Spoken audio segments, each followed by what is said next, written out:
I often hear people saying that they need armor to protect themselves from others or from attacks or whatever.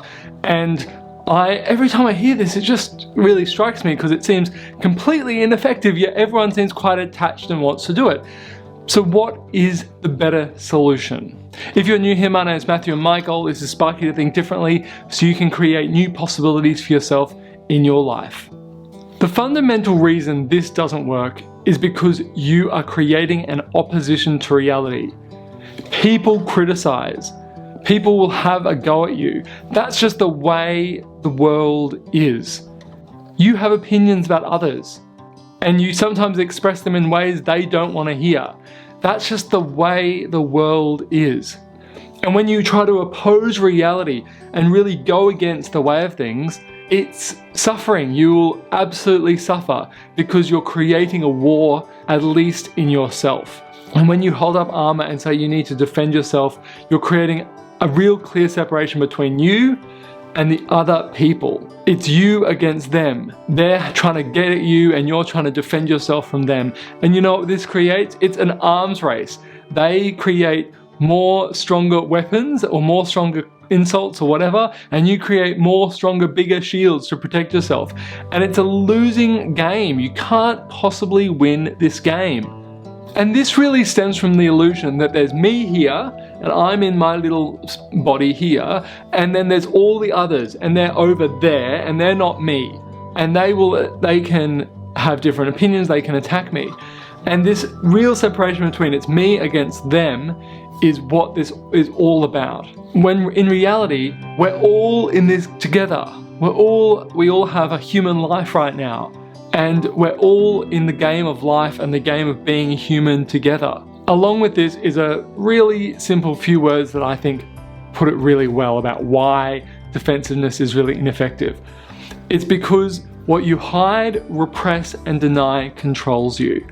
If you can no longer hide, repress, and deny it, if you can bring it out into the open and acknowledge it for what it is, it no longer has that power over you. The power just disappears. And when you realize that the name of the game is to notice the things you hide, repressing, and denying, and bring them out into the light and acknowledge them, at least in yourself, it dissolves the adversarial style approach.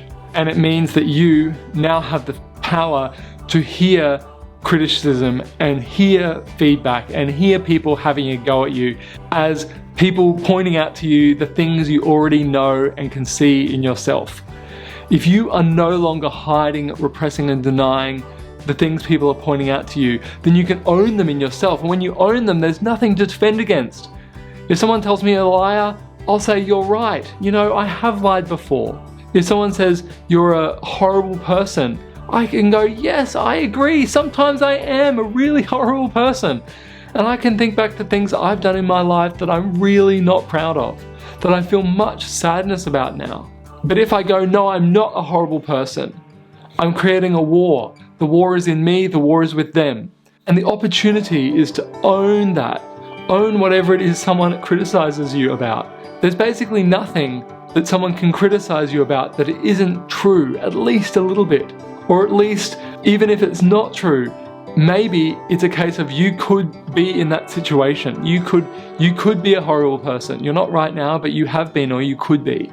And once you notice this, then it frees you. It frees you to be able to hear criticism. And if that defensiveness starts to bubble up and you want to start picking up shields and stuff, you can stop, you can take a breath, and you can ask yourself, what is it that I don't want to acknowledge here? Why am I needing to defend myself? A great example is being gay. When I was not out about being gay, if someone pointed out, said I was gay or something like that, I would want to defend that. I want to say, no, I'm not, or whatever it was. And it's because that was a part of myself that I wasn't acknowledging. I wasn't bringing out into the open. And as soon as it's out into the open, if someone says I'm gay, I'm like, you're right, I am. It's completely okay with me.